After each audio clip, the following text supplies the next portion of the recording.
Shall we all rise as we sing Holy, Holy, Holy?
We request Brother Edward to lead us in our praise and worship this morning.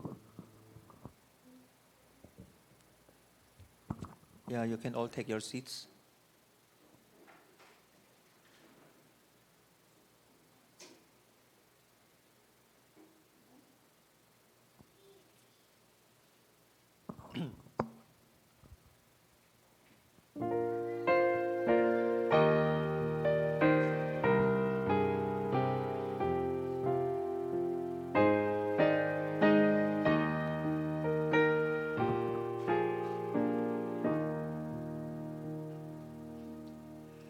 Great is thy faithfulness, O God my Father. There is no shadow of turning with thee. Thou changest not thy compassions, they fail not. As thou hast been, thou forever wilt be. Great is thy faithfulness, great is thy faithfulness. Morning by morning, new mercies I see. All I have needed, thy hand hath provided. Great is thy faithfulness, Lord, unto me. Summer and winter and springtime and harvest, sun, moon, and stars in their courses above, join with all nature in manifold witness to thy great faithfulness, mercy, and love. thy faithfulness. Great is thy faithfulness. Morning by morning, new mercies I see. All I have needed, thy hand hath provided. Great is thy faithfulness, Lord, unto me. Pardon for sin and a peace that endureth. Thine own dear presence to cheer and to guide. Strength for today and bright hope for tomorrow. Blessings all mine with 10,000 beside. Great is thy faithfulness. Great is thy faithfulness. Morning by morning, new mercies I see. All I have needed, thy hand hath provided. Great is thy faithfulness, Lord, unto me.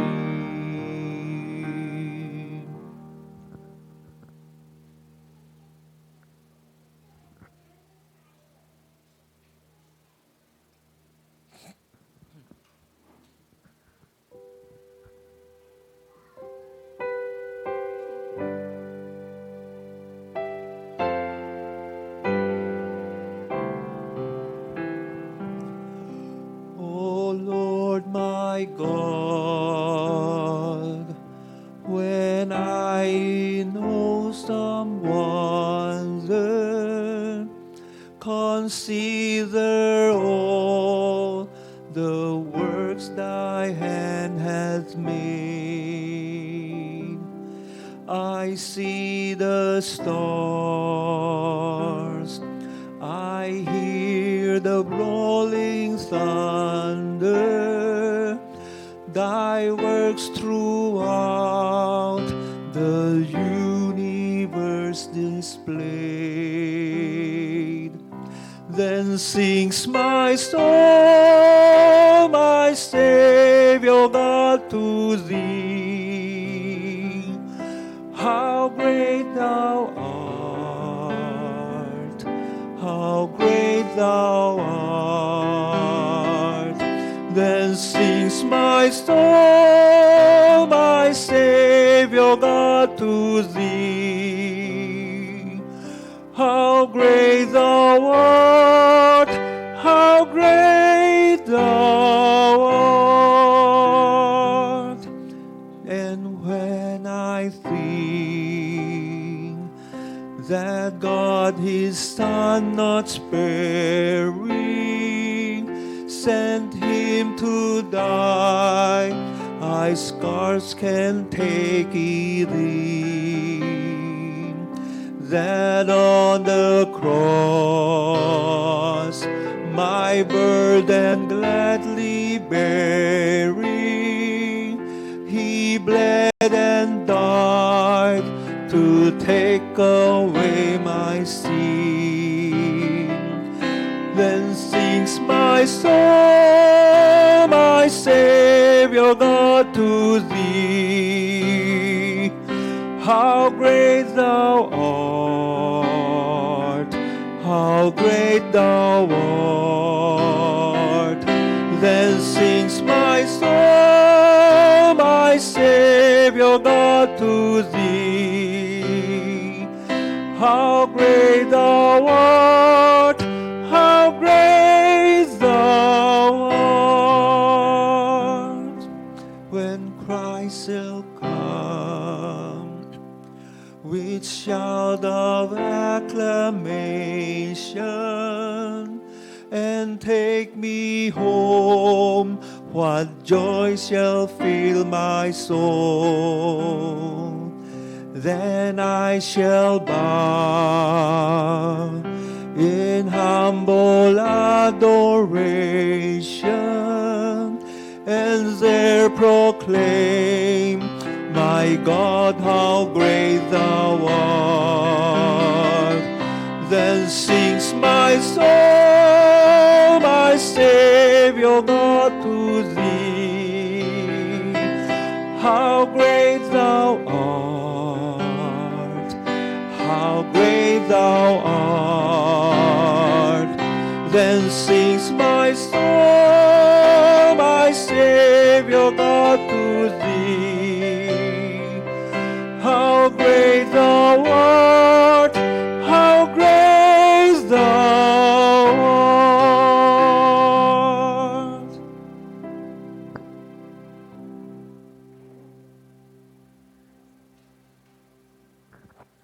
Shall we all rise?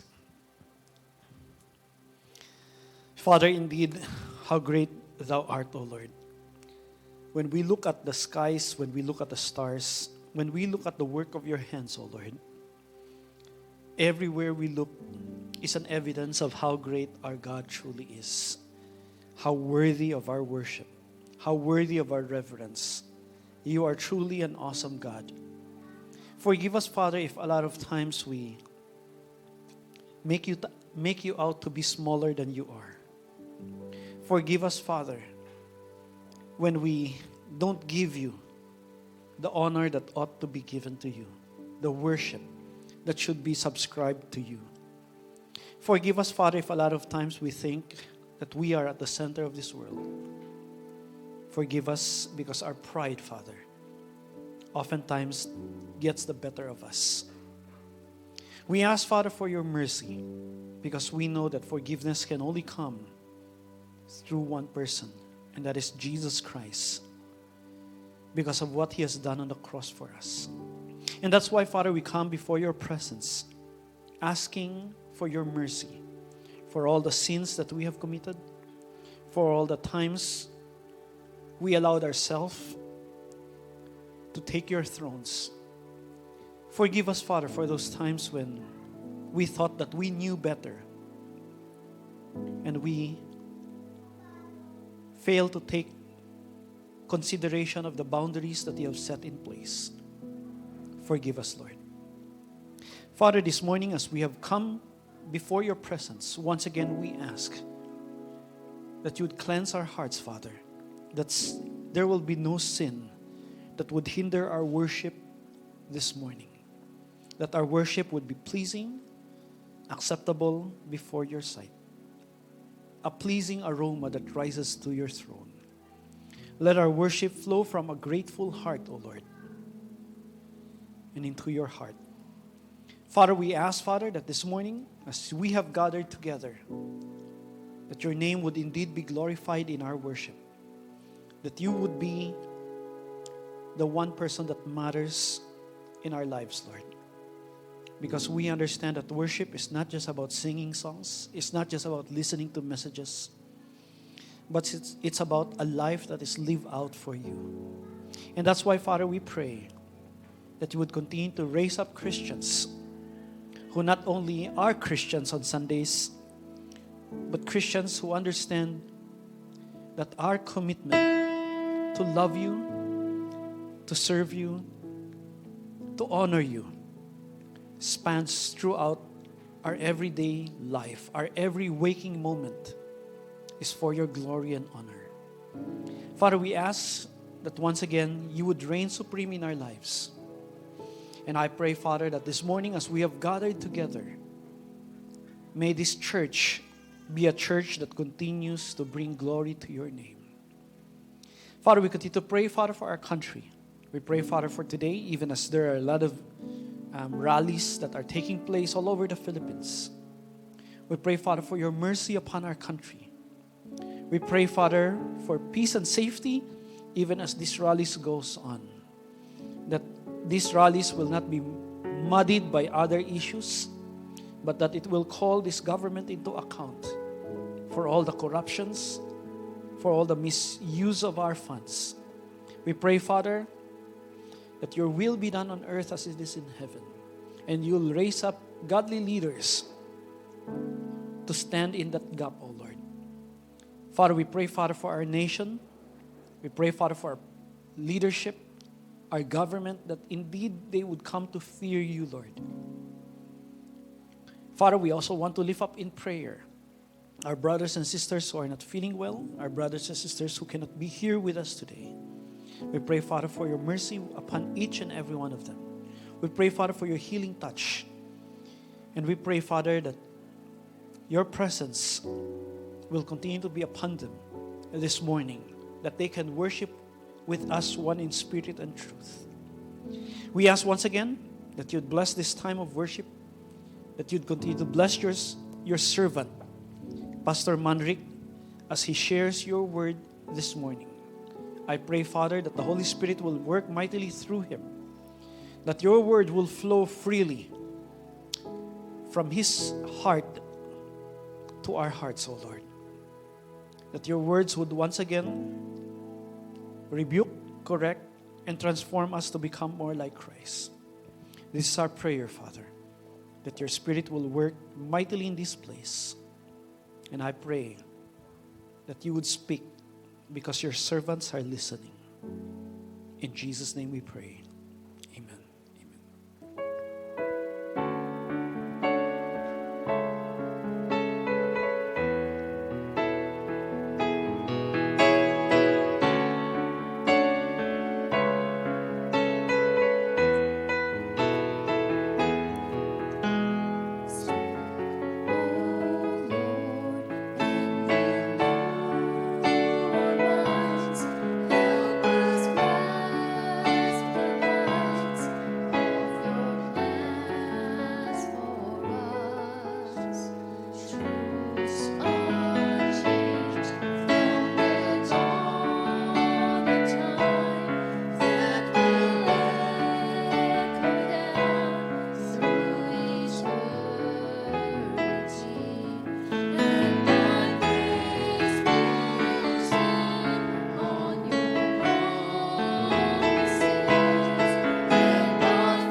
Please be seated.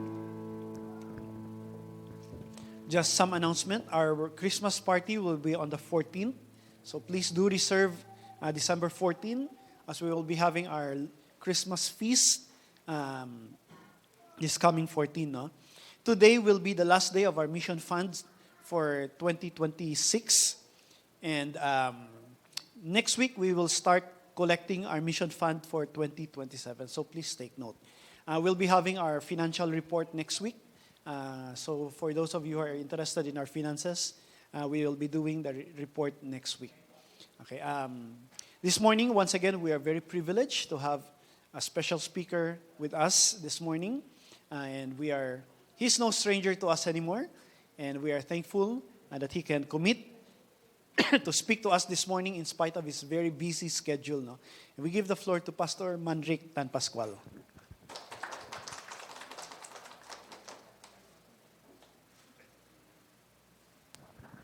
Okay, good morning sa Love Family, no? Ako rin mismo may konting sipon, no? Yeah. So let me share something lang muna and then I'll try to expound on it, no? One of my principles that I try to live by, no, is itong adage na ito, no? Only a healthy me can be a blessing to others. Do you agree with that? No? Only a healthy me can be a blessing to others. Minsan nakikita natin sa social media, no, na may mga sayings na parang biblical, no, pero baka kailangan lang natin na suriin lang ng konti, no? We have to use discernment, no? For example, wala sa screen, no, pero have you seen or even heard yung saying na availability is the best ability? Right? Na God daw is not looking for anything else except your availability. May truth yun, no? Pero I think baka kailangan din natin i-qualify No? Kasi kung availability lang, bakit yung mga pastors, for example, kami ni Pastor Steven, no, sa Bible, bakit may standard ng pastor? No, he must be a one-woman man. No, he must be the husband of one wife. He must not be given to anger, not greedy, etc., etc. Bakit may standard? Bakit ang deacons may standard? No? So, baka kailangan natin i-revisit yun. Na? So, yung totoo ba na availability lang is the only ability or qualification na hinahanap ng Lord sa atin? No? So baka we need to kind of question that. No? Ako naniniwala ako, God uses weak people. No? In Corinthians, di ba, si Paul, sabi niya, when I am weak, He is strong. Pero I think we have to distinguish between weak and unhealthy. No? If God uses only strong people, baka wala na siyang ginamit. Amen? Kasi lahat tayo weak eh. Pero naniniwala ba kayo na pwede tayong weak, no? Kasi tao tayo, sinful pa rin tayo, no? Pero pwede namang maging healthy. Kasi pag hindi tayo healthy, anong klaseng ministry ang gagawin natin? No? Again, I hate to go back dun sa, kasi baka maging trigger sa some of you to, no? Pero if we remember yung pandemic, no? Yung height ng pandemic, no? Baka some of us are sick, baka may COVID or something, no? May virus. Tapos, kaya nga 'di ba, tayo kina-quarantine, kaya nga tayo binabawalan lumabas kasi nga as much as we want to help others. So minsan it's not an issue of intention, but sometimes it's an issue of condition. 'Di ba? Gusto mo tumulong, that's good, that's fine, no? Totoo, God looks at the heart. Pero if we're not healthy enough, baka imbis na makatulong, baka tayo pa yung nag-i-spread ng virus. No? So, baka kailangan natin kailangan natin i-revisit, no, na availability nga lang ba ang hinahanap sa atin ng Diyos. Hindi ba qualifier din kahit na paano, yes, we are weak. No, yes, we are still sinful in the process, no, of being made to be like Christ. Pero I think humanly speaking, we can be healthy, spiritually healthy, so that we can minister to others, no? Kasi sabi nga din po nila, though wala sa Bible, no? You cannot give what you do not have. Tama, di ba, no? Paano kita papakainin kung ako mismo wala akong money or wala akong bread, right? I want to, pero if I don't have that capacity, baka hindi rin kita matutulungan, no? So, baka magandang i-reflect natin sa sarili natin, especially as we head towards this holiday season. How healthy am I? No? How healthy am I? And maraming ways, no, to be healthy. Kaya nga, I hope we are taking care of our devotions. No? I hope we have a personal prayer life or prayer time. No? Yung personal na worship, not just on Sundays. These are ways, no, some of the means na we can keep ourselves healthy. But another way na gusto kong i-share sa inyo ngayon, no, is yung concept ng boundaries. I don't know kung how familiar are you dito sa concept ng boundaries. Usually kasi ako medyo matagal na rin akong Christian. I've been a Christian for 30 plus years. Na? So, and in the ministry also for such a time.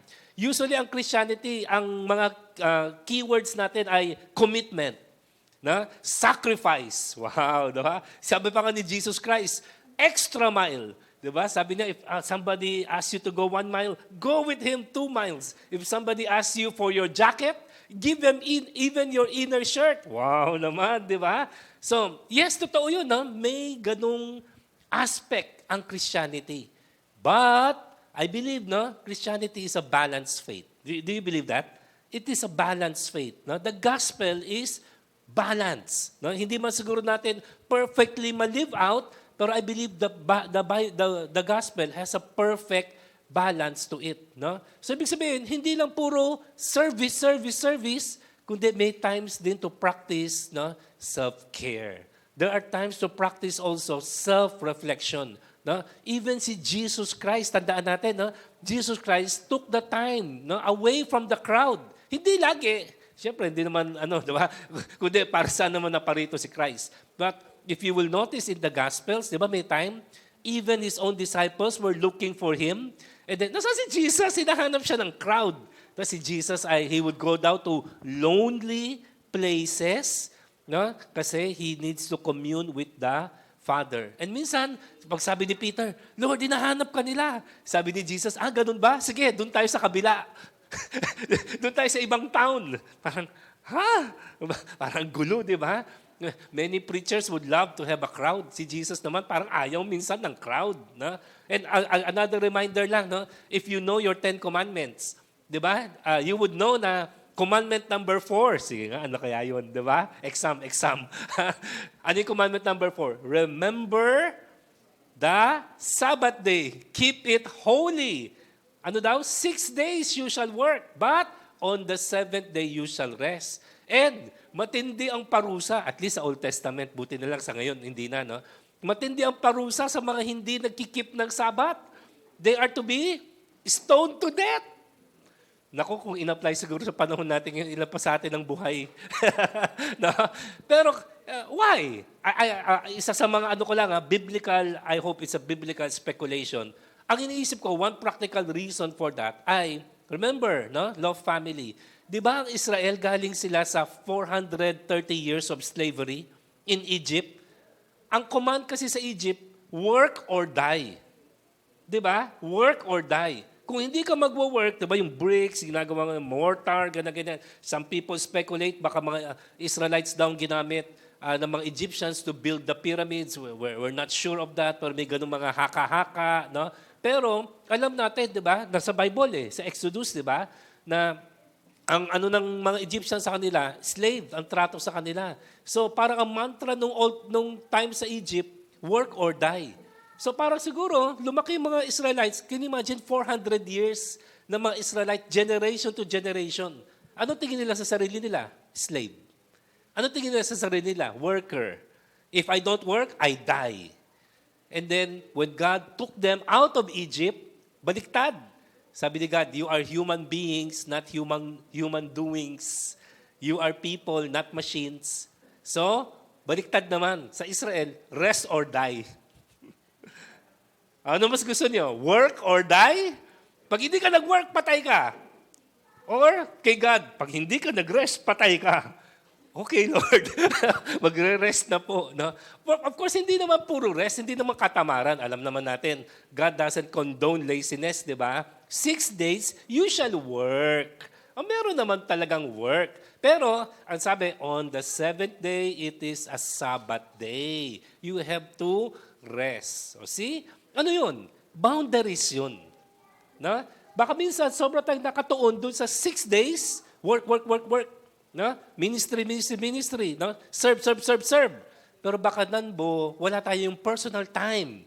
No? Na just to sometimes withdraw from people, hindi naman dahil loner ka or ina-isolate mo sarili mo. No. Kundi parang si Jesus, no? Taking time to be with the Father. Para pagbalik mo sa crowd, meron kang mabibigay.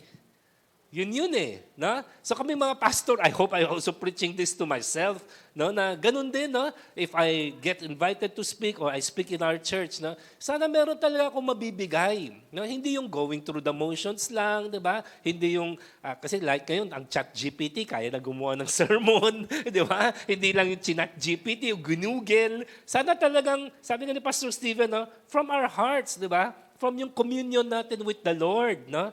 From yung tinatawag minsan natin na secret place. Di ba? From the secret place comes yung overflow. Sana, no, ng ating public ministry. Now, let's look at some scriptures. Baka some of you are not yet convinced na meron ba talagang boundary sa Bible? Tinuturo ba talaga yan? No? Let me just share some scriptures. No? Matthew 5:37. Si Jesus mismo nagsabi, let your yes be yes. Pero pansin nyo, ano sabi ni Christ? Let your no be no. So, ibig sabihin, if God ordains our yeses, God also ordains our no's. Tama? So, walang magtataas na kamay. Sino sa inyo hindi marunong mag-no? Sino sa inyo hindi marunong tumanggi? Pag niyaya kayo sa ganong gathering, ganong party, yes agad kasi we don't want to disappoint people. Di ba? Pag nag-yes ka sa father side, dapat mag-yes ka rin sa mother side. Kasi pag narinig nila na, bakit doon sa father side, umaten ka ng reunion? Bakit dito sa mother side? Yung mga ganun, di ba? Bakit sa kanya nag-yes ka nung iyaya ka niya sa party niya? No? So ba't ako? Magno-no ka? O kaya tignan ko? Di ba? Magtatampo, di ba? And of course, nagigets natin yan, no? Na as much as possible, syempre, sino ba naman gusto ng kaaway? Right? No? And to be honest, syempre, we don't want to disappoint people. Pero baka mamaya, pagod ka na, malapit ka na magkasakit, or baka yung anak mo may sakit. Alam mo yung ganun, and baka tinatawag ka muna ni Lord to stay home, di ba? Take care of your family. Or baka nga yung soul natin, di ba? Baka hindi na nga healthy, alam mo yun, di ba? And baka lang, we're just, sabi nga nila, running on fumes. No? Kasi pag nag-watcha tayo, pag nagdadrive ka ng car, minsan actually empty na yung gas, pero actually tatakbo pa yun. Oo. Minsan sa tao, tawag nila doon, minsan adrenaline. Diba? Yung may adrenaline ka pa, pero actually, ubus ka na. Wala ka nang ibibigay. No? You're running on empty. Diba? Tatakbo pa yan. Siguro ng ilang metro, o baka nga ilang kilometro, 1 or 2 kilometers siguro. Pero hindi lang mamaya matitirik yung kotse, kundi masisira din yung makina. Diba? Kasi hindi designed ang car na tumakbo on empty. Ganun din tayo. We're not designed to serve or to lead from an empty heart or from an empty soul. No? So, yes, pag nag-yes ka, tuparin mo. Pero at the same time, pag nag-no ka, panindigan mo. Oh, come on, can I ask you to tell your seatmate, pakisabi sa katabi ninyo, panindigan mo, bebe. Come on. Di ba? Sino sa inyo nag-no na, tapos mamaya, nagtampo. Sige na nga. Sige, kwamay. Diba? Again, hindi mali to accommodate people. No? Pero baka mamaya lang, again, I'm just asking you to reflect. Baka mamaya, it comes at the expense of our own soul. It comes at the expense of our own heart. Diba? O baka mamaya, it comes at the expense of your own time. Yan lang po, no? Isa pa, tignan natin, no? Acts 17:26. Ang ganda nitong scripture na ito, no? I think this is Paul, no? Sabi niya, I think he was preaching here. And sabi niya, and he, referring to God, he made from one man, referring to Adam, every nation of mankind to live on all the face of the earth. And then look at this, no? Having determined, allotted periods and the boundaries of their dwelling place. Now, brothers and sisters, have you ever asked yourself, bakit ka pinanganak sa century ito? Like ako, pinanganak ako 1973. Okay na mag-isip kung ilang taon na yon. Why was I born on 1973, not 1943? Bakit hindi ako pinanganak 2023? And isa pa, bakit ako pinanganak sa Pilipinas? Iniisip ko, yung gandang lalaki kong ito, pang Canada. parang di ata ako bagay, pang ongpin. Parang ganon, di ba? Ang dami naman Chinese sa Canada. Pero hindi, bakit ako sa Pilipinas? Tondo pa. Kasi tondo boy ako. Diba? I went to Chiang Kai-shek. Kung alam niyo yung Chiang Kai, nilalakad ko lang when I was a kid. So, bakit tondo? When I look at myself, parang pang Canada yung beauty ko. Pero when I look around, tondo. No? So, doon ako sa pinanganak, malapit sa Tutuban. So, bakit? I might question, di ba, Lord, parang nagkamali ka yata. Di ba? And may mga times pag sobrang init sa Pilipinas, sobrang traffic, Lord, baka tinatawag mo ako. Of course, joke lang naman minsan. No? Lord, baka naman tinatawag mo. Minsan pag nakita ko yung New Zealand, doon daw shooting yung Lord of the Rings, no? Ang ganda. Wala daw effect na kailangan. Hinanap lang yung director, si Peter Jackson, hinanap lang niya yung mga scenic na locations sa New Zealand. Doon sinut. Sabi ko, wow, sarap naman tumira na.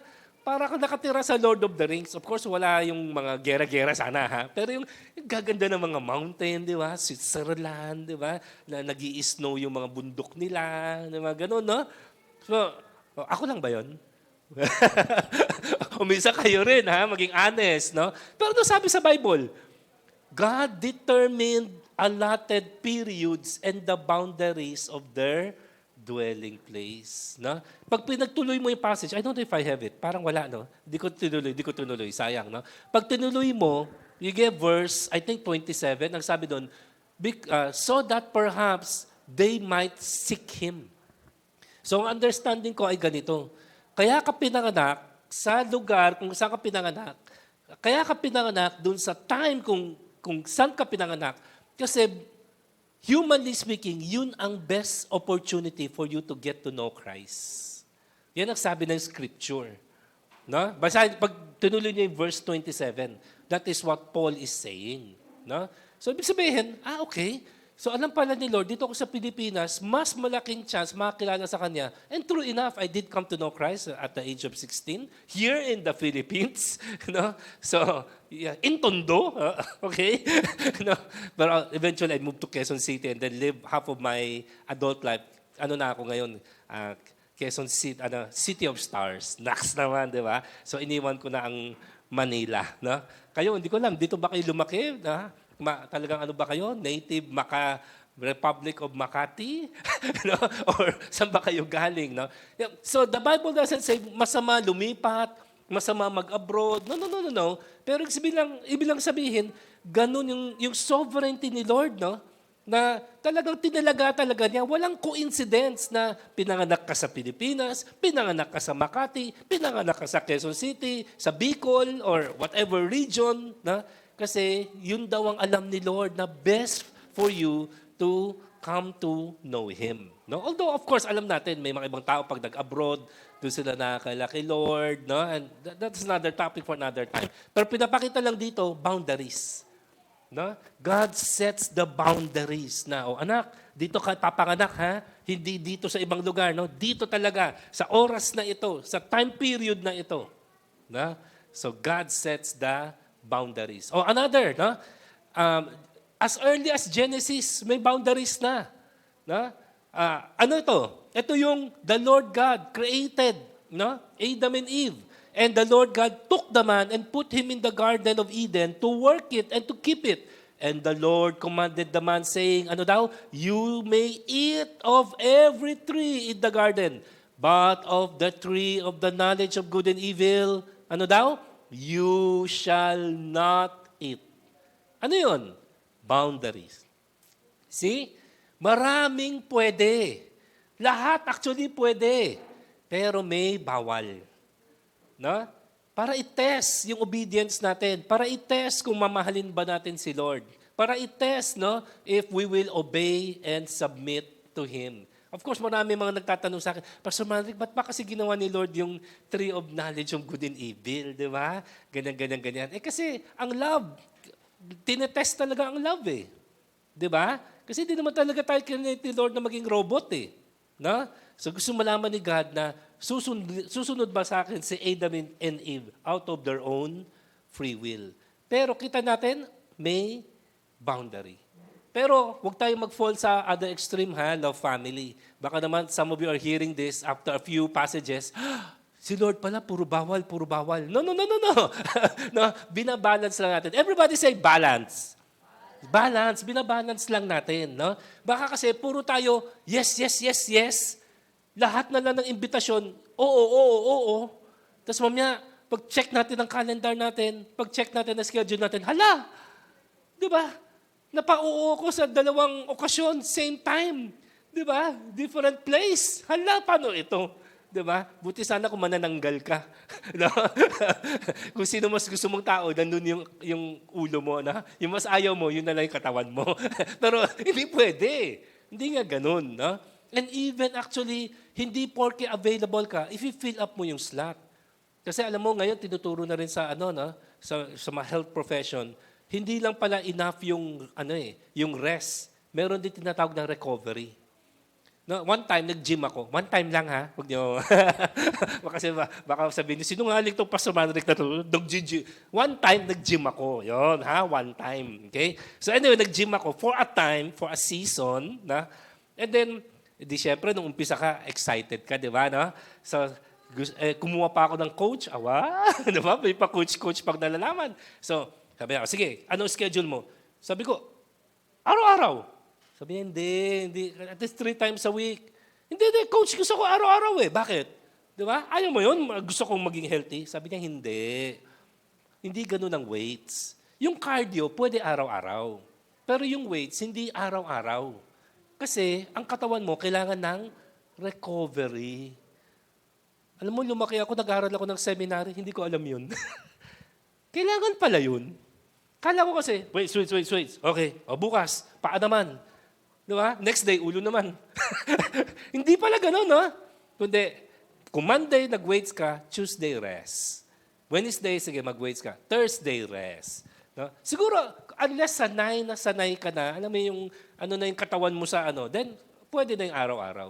Pero for novice like me, kahit na gusto ko araw-araw, sabi niya, araw-araw gusto ko mo mag-planking ka, mag-cardio ka, pwede yun. Pero yung weight, sabi niya hindi. 3 times a week. Or 4 times a week. Ganun pala yun, no? There is such a thing pala as recovery. So minsan, pag tinanong ka, sister, available ka ba ng ganyan? Pag tingin mo ng calendar mo, blanco. So dahil blanco, kala mo available ka. Ang hindi mo na malayan, example lang let's say yung blank na day is Tuesday. And somebody asks you, available ka ba on Tuesday? Pag tingin mo ng calendar, I have no appointment on Tuesday. Yes, available. Ang hindi mo napansin, may appointment ka ng Monday, may appointment ka ng Wednesday, Thursday, Friday, Saturday, Sunday. Tuesday was supposedly your only recovery day or rest day. Pero dahil, available ka ba? May gagawin ka ba? Wala. Patay. Pati yun, inoohan mo. Wala nang rest. So wala nang boundaries. Pag ganun, hindi tayo magiging healthy. Importante pala, of course, there are many ways pa to become healthy. Hindi lang Sabbath keeping or resting, no? Pero mahabang topic yun, hindi ko na matatakel po yun. No? Pero sinasabi ko lang, at least as a starting point is, you have to really practice saying no at times. Hindi naman sinabing say no 6 times a week and then say yes once a week. Hindi. No? Sige, mag-yes ka. No? Pero at the same time, teka, baka na-overcommit na ako Diba? Baka nag-over-promise na ako. And in the end, I might end up under-delivering. Kasi oo ko ng oo sa lahat Diba? Tao ka. Kailangan mo ng pahinga. Kailangan mo ng recovery. Baka mamaya, you show up, pero you are not at your best. Kaya nga, i-question natin yung availability is the best ability. We kind of have to double check on that. Diba? No? O kaya minsan, nakita natin sa social media, just show up. Again, may truth yun May truth yun Pero again, kailangan din natin i-qualify yun. Kasi sometimes if you show up, pero may sakit ka pala, brother, umuwi ka na lang, baka makahawa ka pa. Saka mas makaka-recover ka pag nag-rest ka. Diba? Kesa yung hindi ka pa recover, nagpakita ka na, hindi ka na gumaling, nahawa pa kami. Totoo, di ba? Ako mahilig ng mag-basketball, Pastor Steven. Again, dati. Kasi baka, parang di naman. No? So, ganun din. Minsan, laro, syempre, competitive, right? Minsan may kakampi kang napilay, pero gusto nila hey, I'm here for my teammates, pero pilay. Gusto pa rin maglaro. Sasabihin niya sa coach, pasok mo ako, kahit na actually pilay. Talagang namamanas yung yung uncle niya. Hindi, put me in. Ano nangyayari? Yes, di ba? Maganda yung puso. Di ba? Pero ang nangyayari, liability siya. Pag depensa, parang 4 lang kami. Kasi hindi naman siya makagalaw Pag opensa, hindi rin siya makagalaw. So parang 4 on 5. No? Siyempre, friend mo siya or what, ayaw mo siya masaktan and you do want to kind of credit their effort. Pero kulang na lang sabihin, alam mo, Brad, liability ka Di ba? Kasi ang bilis-bilis ng kalaban, pass break kasi hindi ka naman makakilos. Hindi parang 4 kami, nagbabantay sa 5. Ganon din sa opensa, di ba? Na parang 4 kami na nagtatry mag-shoot, 5 nagbabantay sa amin. No? So minsan, i-question din natin yung ganon di ba? Puso lang ba talaga ang hinahanap ni Lord? Hindi ba importante rin kay Lord yung healthy?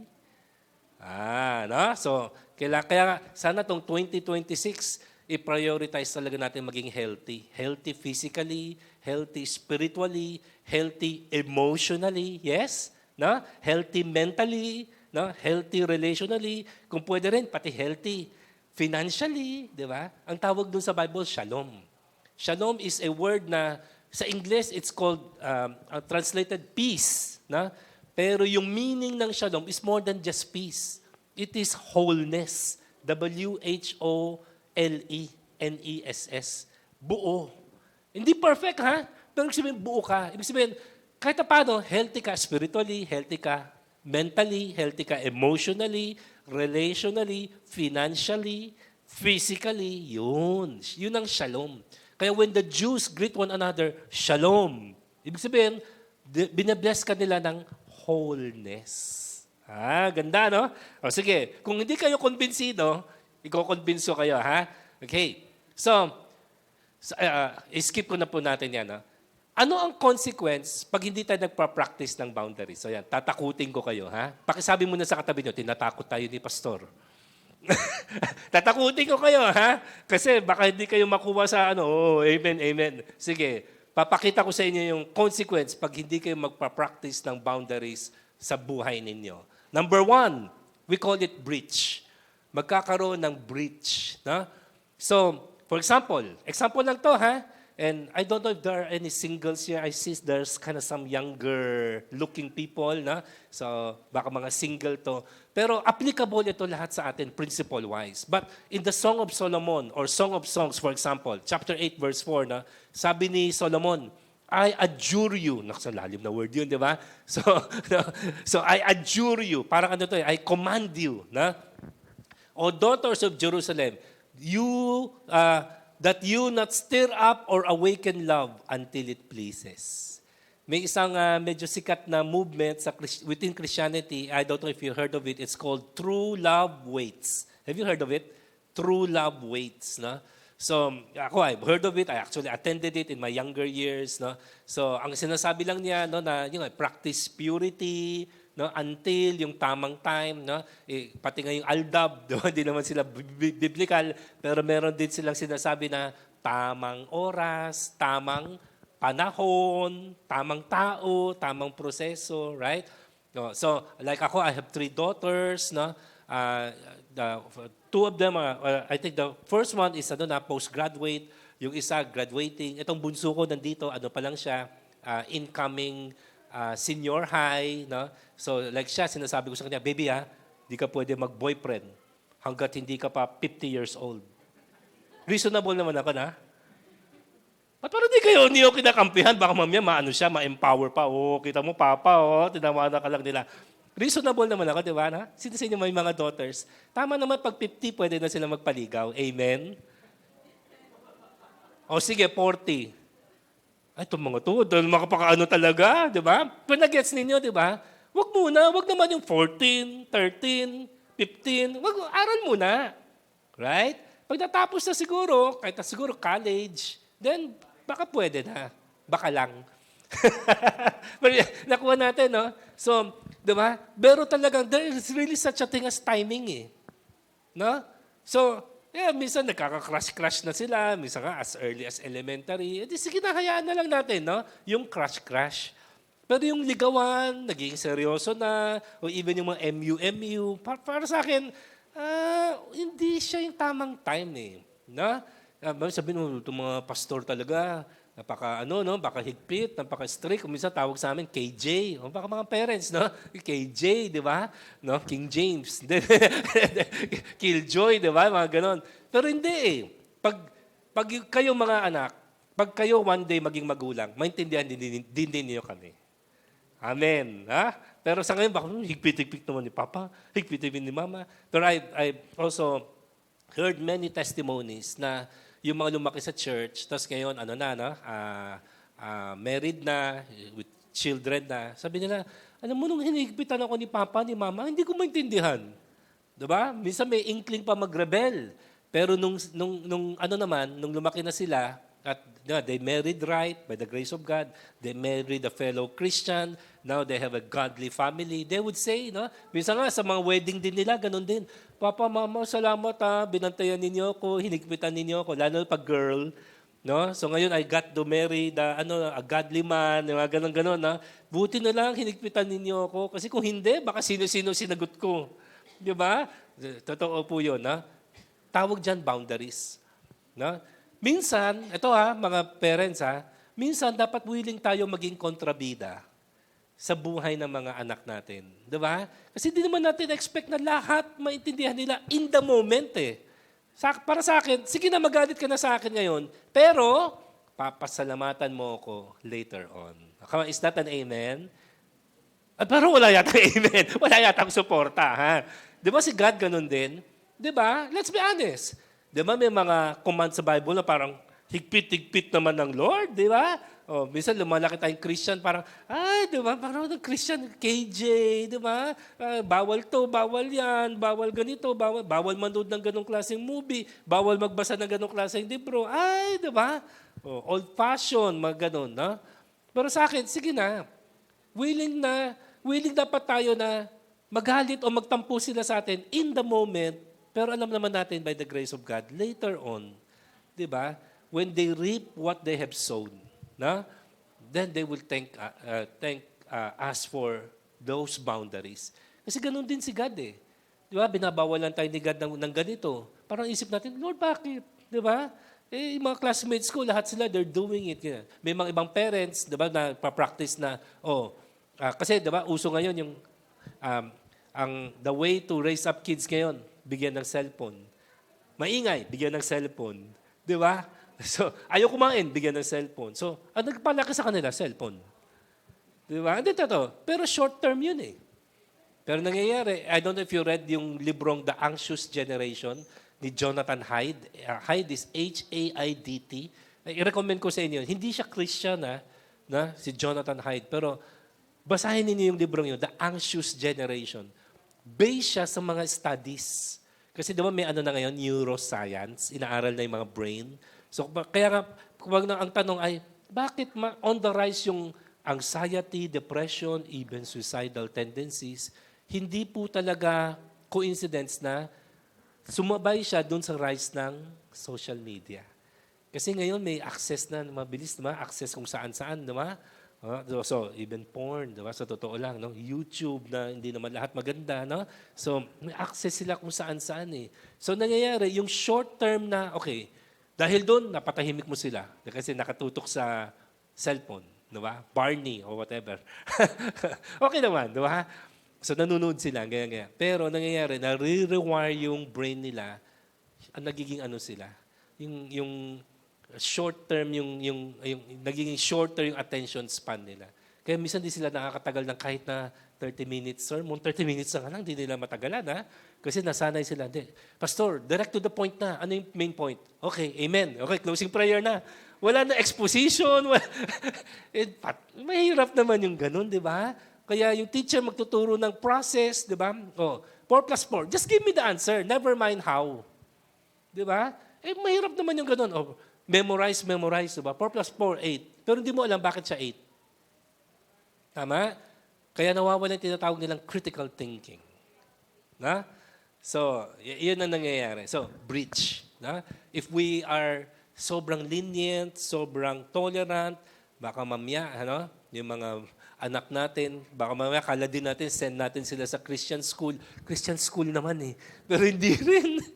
Hindi rin. Di ba? Minsan doon nila matututunan yung mga ano-anong mga page, ano-anong mga, di ba, mga website, ano-anong mga words, Pag-uwi nila, iba na language nila, nakakagulat na, saan mo natutunan yung word na yan? Hindi naman natin ginagamit sa bahay yan, Pero bakit may mga ganun silang words na, di ba? Yun, So, kailangan practice tayo ng boundaries. So, even dito, na parang sinasabi dito, although medyo walang credibility si si Solomon, babaero din siya. But that's another topic for another time. Pero totoong may wisdom itong sinabi niya. Na tama, na practice boundaries or else, magkakaroon ng breach sa buhay ng family natin, ng mga anak natin.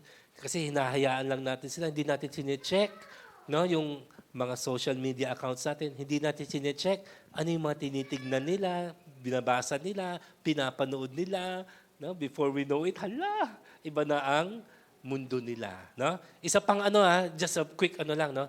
Boundaryless people will also most likely violate other people's boundaries. Tama? 'Di ba? Baga ba, pag ako wala akong boundary, then most likely, I don't also respect other people's boundaries. Kasi ako naman mismo wala eh. Tama? Pero yung tao na may boundary, mas respectful siya sa boundaries ng iba. No? Yung sila yung kunwari, uy, available ka ba sa ganyan? Pero no pressure Kung pwede ka lang Diba? I would appreciate it if you would come. Pero if you cannot, I also understand. Whoa, yung mga ganun, di ba? Kasi sila mismo may boundaries. Kaya respectful sila sa boundaries ng ibang tao. No? And share ko lang again ng So, kami kasi ng wife ko, 3 yung daughters namin, puro girls.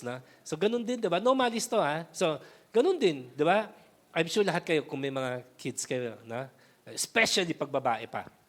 Extra protective tayo, di ba? We tell our children, anak if you go out, meet other people, strangers, kahit na friendly, parang pakilala sa'yo, tito, tita, di ba? Uncle, auntie, di ba? O even teacher. Pero, di ba? They cannot touch you sa ganung area. Right? Diba? Tinuturo ba natin yun? Di ba?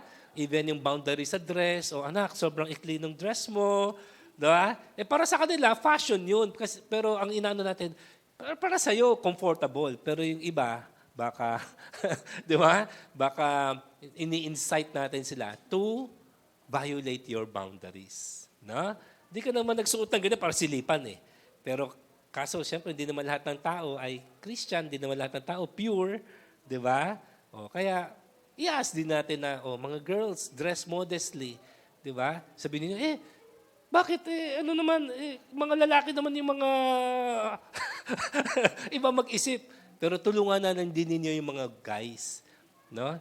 Na wag din namin i-violate yung boundaries ninyo by dressing modestly din. So tulungan din po tayo, especially when it comes to purity.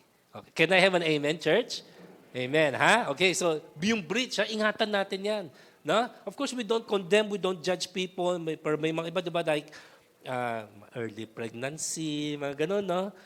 Pero I just wonder lang, na ano kaya kung itong batang to naturuan kahit na paano at an early age ng boundaries? Hindi kaya baka maiwasan yung maagang nag-boyfriend, maagang nabuntis, maagang nag-asawa. Baka lang. No? Of course, again, God is a God of new beginnings and second chances. Diba? We don't judge or condemn them. Pero, syempre, may consequence yung sin. Okay? That's number 1. Pangalawa, kung ayaw nyo mag-practice ng boundary, ito ang naghihintay sa inyo. Brown out. Burn out. Okay? Burn out. So, even the mighty prophet of God, Elijah, na burn out. Yan Pag kayo, inisip ninyo, Pastor, thank you for that message but thank you for your concern, but it won't happen to me. Tandaan nyo, si Elijah is the mightiest prophet in Israel when it comes to miracles and signs and wonders. Kung si Elijah na burn out, tayo pa kaya? Right? Diba when Elijah battled the 300 prophets of Baal and then he killed them, actually killed them. No? Tapos kala niya tapos na, kala niya victory na, biglang yung head of the snake pala, si Jezebel, sabi niya, sabihin mo kay Elijah, no? Bukas, patay na siya. Sabi ni Elijah, hala, di ba? Napatay ko yung mga prophets, yung pala, ang head pala nila, parang ang sponsor nila, si Jezebel, yung queen, no? Asawa ni Ahab. So natakot si Elijah, right? Na burn out siya. Tignan mo sabi niya, Elijah was afraid and ran for his life. Ito si Elijah who calls down fire from heaven? Di ba? Biglang natakot sa babae, nothing against mga babae, Pero natakot sa babae. Mga prophets nga 300, kalaban niya, hindi siya natakot. Tapos ang grabe pa ng challenge niya, di ba? Sige, the God who sent fire from heaven, siya ang Diyos. Ang bali-balita, Baal daw, yung Diyos nila, Diyos-Diyosan. Baal daw is the God of fire. So, challenge ni Elijah yung mga prophets ni Baal sa forte nila. Kasi, di ba, your God is a God of fire. O di sige, whoever sends fire from heaven, siya yung God. O biro mo, lakas na loob ni Elijah, pinauna pa niya. O sige, una na kayo. Partida. Tapos nung walang nangyari, di ba, yabang pa ni Elijah nung turn na niya, sabi niya sa mga servant, buhusan niya ng tubig yung altar. Wow. Di, mas mahirap mag-apoy, binuhusan mo ng tubig Ganun katapang si Elijah. Pero nung kinonfront siya, o tinakot siya, trineten siya ni Jezebel, he was afraid and ran for his life.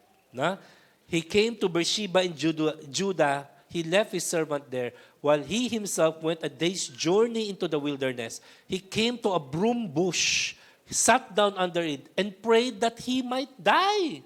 Ala, nagkakaroon na ng suicidal thoughts si Elijah. Elijah to, ha? We're not just talking about any believer or, an ordinary common Christian. No, this is Elijah, the mighty prophet of God. So sabi niya, Lord, I have had enough. Take my life. I am no better than my ancestors. Then he lay down under the bush and fell asleep. At once, an angel touched him and said, get up and eat. It turns out, kulang siya, hindi lang sa prayer. Kasi baka sabi, Pastor, baka lack of faith ba? Baka, may konti. Pero lumalabas din dito, lack of sleep and lack of food. Tingnan nga ninyo yung katabi ninyo, tanongin niyo sa kanya, kumusta tulog mo? Di ba? Tama? See how practical? Pinatulog siya ni God, pinakain. Of course, hindi lang yun. Mamaya mag-uusap pa sila ni God, mahabang kwento pa yan. Pero pinapakita ko lang na, alam ni God Di ba? Elijah, kaya ka na-burnout? Kulang ka sa kain. At kulang ka sa tulog. See? No matter how spiritual you are, you need to sleep. No matter how spiritual you are, you need to eat. Oh, come on, is that an amen? Ayaw niyo yata kumain. Sige, 40 days fasting tayo. See? Di ba? So alam ni God na of course, there's more to it. Mamaya kausapin siya ni God sa mountain, sa Mount Carmel, ganyan. So, pero dito, anong muna ginawa ni God? Pinatulog. Anong sabihin nun? Di pinapalabas dito na kulang sa tulog si Elijah. No wonder, mababurnout ka talaga. Pinakain kasi kulang sa food si Elijah. Diba? Nag-journey siya na walang kain. Sinustain siya ni God. Yeah, but by the time he came to the mountain, gutom na siya. Okay? So guys, kahit na Christian, kumain ka, matulog ka. Amen? O, pakisabi sa katabi ninyo, matulog ka, bebe. Wag mo ngayon. Wag sa sermon. Wag sa preaching, ha? Mamaya, pagtapos na ang church. Okay? So, the third and last consequence, tinatakot ko kayo, kasi baka hindi nyo seryosohin yung message, Baka some of you might think, I am the exemption. Ganun tayo, di ba? Pastor, I enjoyed the sermon, but that's not me. It won't happen to me. Ako, balance akong Christian. Di ba? Minsan ganun tayo, di ba? Lagi natin inisip na, this sermon is good, but it's not for me. It's for my seatmate. It's for other Christians. Di ba? Pero pag di natin sineryoso, anong pwede mangyari? Mag-breach yung boundaries nyo, baka ma-burn out kayo, and ito ang worst. Baka mag-backslide tayo. I just take this excerpt lang from the story of David. Alam niyo lahat to, right? Si David binigyan ng boundary. Kasi diba alam niyo David, nung victorious siya, diba, tapos wala siya magawa, ayaw niya mag-join ng battle kasi parang complacent na siya. So he was kind of walking around sa rooftop, tapos nasilip niya, naliligo si Bathsheba. Right? Tapos pinatawag niya sa mga soldiers niya. Ito yung kwento, sabi, 1 Samuel 11:3. David sent and inquired about the woman, si Bathsheba. And this is the boundary, guys. Ito na.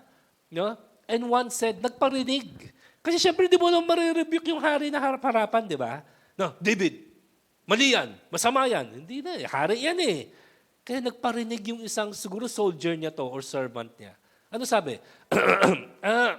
Hindi ba si Bathsheba yan? asawa ni Uriah, one of your soldiers. Siguro lang, I'm imagining, baka nung sinabi yung word na asawa, baka asawa, baka nilakasan. Di ba? Ayan, no? Is this not Bathsheba, the daughter of Eliam, the wife? Ano daw? The wife. See? But you know the story, right? Hindi siya pinakinggan ni David. Binayolate ni David yung boundaries niya at yung boundaries ni Bathsheba. He committed adultery, later, murder. Alam natin yun, ha? Ni-rebuke siya ngayon ni Nathan, the prophet, right? Though the kingdom was not immediately taken away from him, pero yung consequence, di ba? Sabi ni Nathan, your son, kasi nabuntis si Bathsheba, di ba? That son will die. And later on, another son will rise up in rebellion against you. Kasi consequence yan ng action mo. O see? Forgiving si God. Loving si God. Pero ang sin natin, may consequence. Na? Pero again, one of the reasons, I'm not saying this is the only reason, ha? One of the reasons, bakit? Kasi hindi pinakinggan ni David yung boundaries niya. Hindi niya inonor yung boundaries din ni Bathsheba. May asawang tao na eh. Di ba? Tapos binanggit pa Uriah the Hittite. Friends, no, if you read later on, yung 300 mighty men ni David, Uriah pala is one of David's mighty men. Biro mo one of your loyal and best soldiers. Tapos, di ba, kukunin mo yung asawa niya. Di ba? Just because in a moment of weakness. Di ba? Pero kung pinakinggan sana niya, yung wife, the wife of Uriah, the Hittite. Dapat natauhan na siya. What's happening to me? Di ba? Dami-dami kong asawa. Gaganda ng mga asawa ko. Di ba? So why would I go and look for the wife of another person? And especially that her husband is one of my trusted and loyal and best fighting soldiers. Pero wala. Ha? So ang prayer ko, ha? As we end itong 2025 and as we enter 2026, God willing, na may we live healthy, spiritual lives, and may we practice boundaries. Is that an amen? Okay. Can I end with this? Share ko lang yung akin. Wala na akong time to expound. Baka kasi some of you might ask, ikaw, pastor, ano bang boundaries mo? Ang boundaries ko, 3. Okay? And share ko lang na mabilis. My top 3 boundaries are this: intimacy, family, and integrity. Okay? Medyo, broad or what, pero ito yung parang parameters. Lahat ng ginagawa ko, I try again, by the grace of God, lahat ng ginagawa ko, tinatry ko siya i-test or I want them to pass through yung grid ng intimacy, family, and integrity. Ano yung intimacy? Intimacy is with God. Pag napansin ko na parang wala nang quality yung prayer time ko, wala nang quality yung devotional time ko, nagde-devotion pa siguro pero baka minamadali na, alam mo yun? Yung prayer time ko medyo minamadali ko na rin si God, lagi akong tingin na sa oras, no? Inoorasan ko na si God, and then busy kasi, daming ginagawa. Ang ginagawa naman natin para naman kay Lord. Di ba? Pero pag nakita ko na, Lord, na parang nababawasan na yung quality ng time ko with you, then it's time to cut back. It's time to say no to certain things, to certain social activities, or even certain ministries. Yes. Diba? May mga iba naman na hindi naman ibig sabihin na pag nag-no ka, di matutuloy. Kasi there's such a thing as delegation. Pwede naman pala i-delegate na kahit wala ka dun. So, intimacy. Pangalawa, of course, is family. Of course, nandito yung youngest daughter ko. Siya magte-testify kung totoo to o hindi. Pero if my wife or my children tell me, Papa, you've been too busy, lagi kang wala, lagi kang out of town. Pag narinig mo na yon, huwag ka na makipag-argue. Huwag mo na yung, para naman kay Lord. No, pag ganun na, baga ba ano na yan? Red flag. No? Parang warning na yan. Tut na. Wina-warning ka na ng Holy Spirit through your family. Di ba? Kaya check mo na ulit yung schedule mo. Baka, okay, this week, hindi, wala na akong, di ba, nakakommit ko na. Pero baka next week, di ba, baka there are certain commitments na baka I need to cut back or maybe even cancel kung di naman ganun kahalaga. Kasi yung family mo, di ba, humihingi na sila ng oras mo. And pangatlo is integrity. Di ba? Kung may papagawa sa'yo na mako-compromise yung integrity mo, automatic dapat the answer is no. Di ba? Kunwari, contractor ka. In-offer ka ng 3 billion. Di ba? To do a ghost project. Ano sagot? Itatights ko naman eh. hindi, di ba? O, hindi yung Lord, di ba, kalahati naman, Lord, bibigay ko sa church. No, di ba? Pag mako-compromise na integrity mo, kahit na no matter how enticing it might look like, the answer should immediately be no. Di ba? O, baka some of you, ewan ko sa work, di ba? Pag may pinapasign sa inyo na hindi naman totoo, alam mo yan, sign lang dito. Ano yan? Basta sign lang. Hindi naman totoo, di ba? Yung mga reports na hindi naman accurate, di ba? Wag na lang. No? So, kasi, at the end of the day, yung integrity mo, yun na lang matitira sa'yo eh. Di ba? And lalo na, those of us who are doing ministry, right? Kaya naman tayo nakakapag-ministry. Of course, grace ni God. Pero pangalawa, kasi hopefully we kept our integrity intact. Di ba? Kasi pag na-compromise mo na integrity natin, parang wala na rin tayong moral ascendancy or credibility to teach to people. No? So, yan ang tatlo ko. Ang tanong ko sa inyo, ano yung inyo? I just gave an example of mine. And again, I'll be the first one to say, I don't do this perfectly. I also, like you, I still struggle. No? Pero ito yung tinatry ko na i-honor sa buhay ko. I want to have an intimate relationship with God. I want to be a good husband and father to my family, no? Lalo my immediate family. And I want to be a person of integrity. Okay? Sa inyo, okay, pagtatanungin ko sa inyo, later kung may time tayo or what, na, or baka some other time, kayo, if ever to ask you, what are your top 3 boundaries? And kanya-kanya, no? Walang perfect, walang ano. So, kanya-kanya, right? Ano yung top 3 boundaries kaya ninyo? No? Another way to say it is, what is in your not to-do list? Okay? Diba sabi nila, yung 10 Commandments, puro bawal. No? Kaya tingin ng ibang tao, Christianity is a negative religion. Puro bawal. No? KJ. No? I always tell people, no. You misunderstand. No? Yes, sabihin na lang natin, for the sake of argument, yung 10 Commandments, puro bawal. Although hindi naman talaga. May dalawa doon positive naman. But sige na. Sige, for the sake of discussion, sabihin na lang natin, 10 Commandments, puro bawal. Sabi ko, kita mo 10 bawal. Lahat pwede. The rest pwede. Ilan ang pwede mong gawin? 1,000,000? Diba? 1,000? 100,000? 10 lang ang bawal.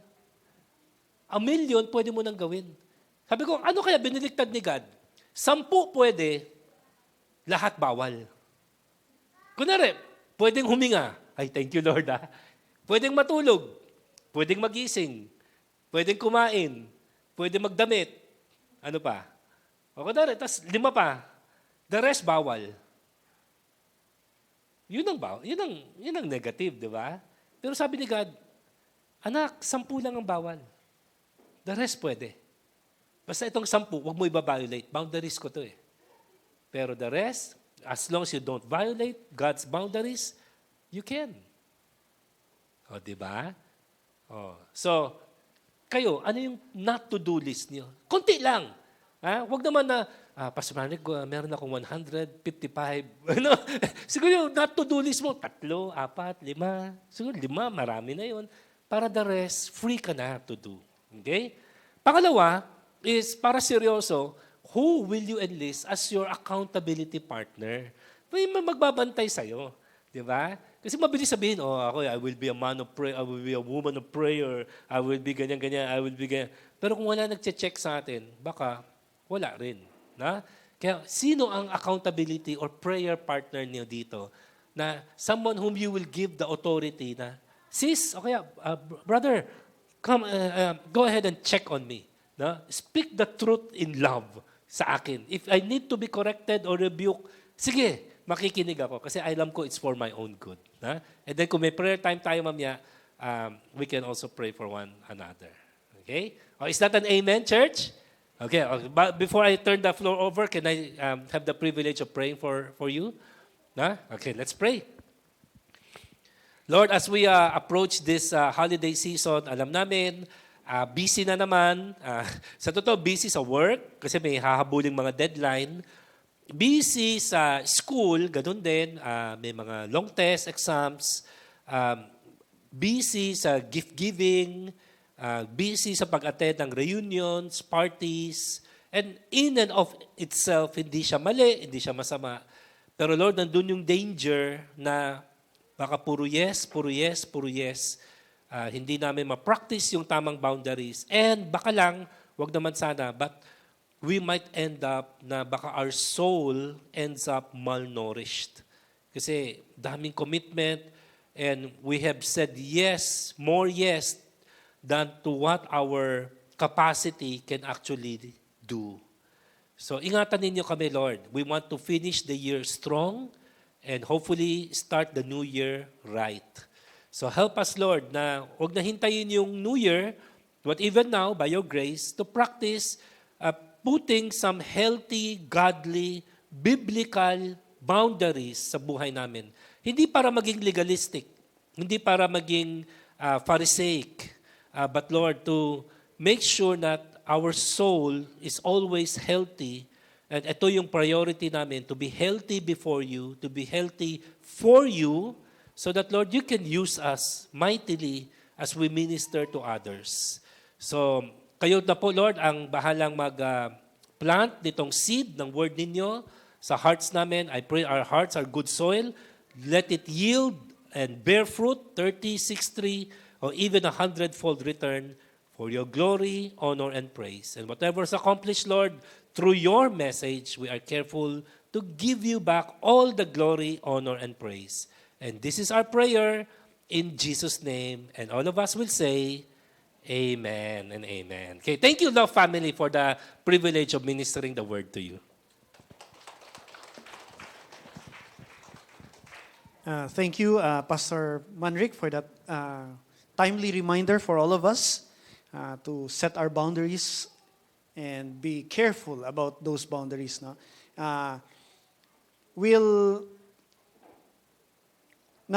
Yung mentoring namin, I just want to share yung mentoring program namin. Yung mentoring namin, we were always encouraged to set aside one day before the year starts, one day before a month starts, and actually 1 week at the end of the year. No? And basically, yung purpose is to plan ahead. Because when you don't plan, you just accept everything that is asked of you. And tanggap ka lang tanggap, you get burned out. So planning actually gets you to have direction and purpose. And without the time to stop and plan, you get burnt out. Okay, and I think that's a very important reminder, no? Because a lot of times we don't actually take the time to plan our life. And kaya kung anong tide dumating, sumasama tayo sa tides. Okay, so it's a very important reminder. Okay, this morning we'll be having our offering. May we request Brother Vixon and Sister Bea to help us with our offering. May we request Brother Vixon to pray for our offering afterwards. Then we'll request, then I think we have time for our groupings, no? Ay, wala na rin pala time. We will request Pastor Manric to have our closing prayer and benediction after the prayer for our offering.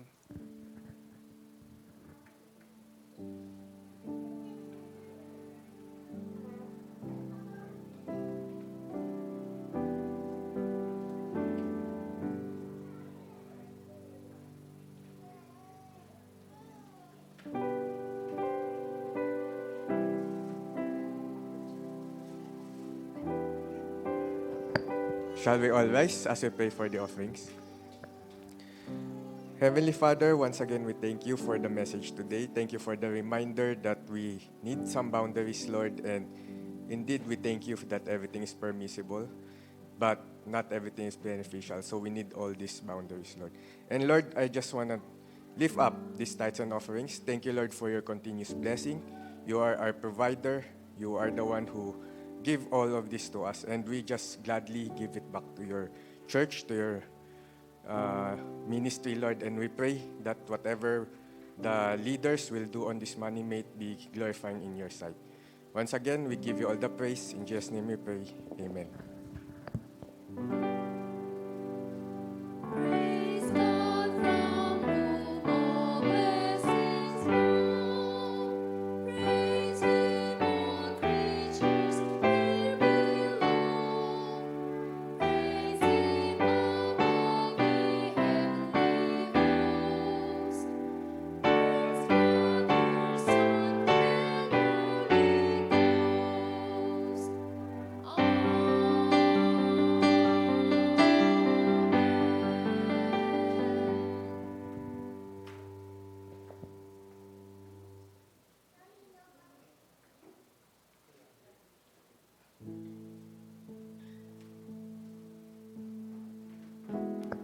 Okay, let me bless you. Brothers and sisters, the Lord bless you and keep you. The Lord make his face to shine upon you and be gracious to you. And the Lord indeed turn his face towards you and grant you his peace, his shalom. In the name of the Father and of the Son and of the Holy Spirit, one God, forever and ever. Amen.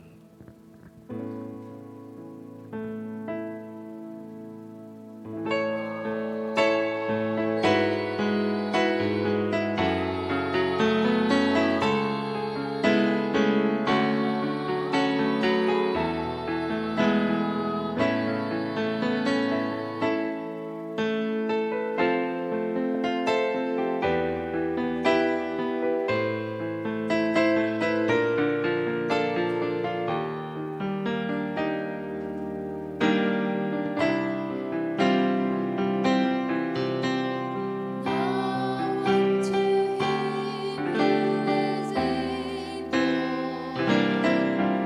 to keep you from falling,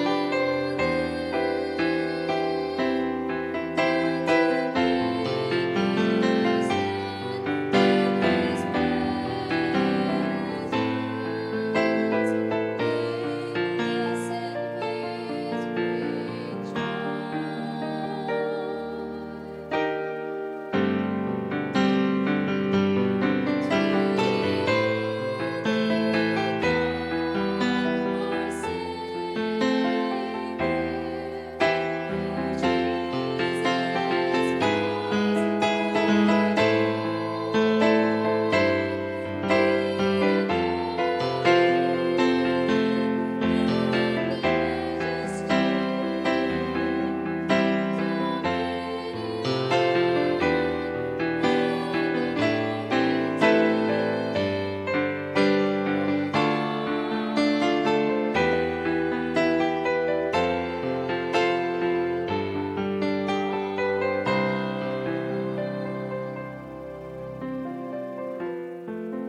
Service is ended. Have a great week ahead. Let's have fellowship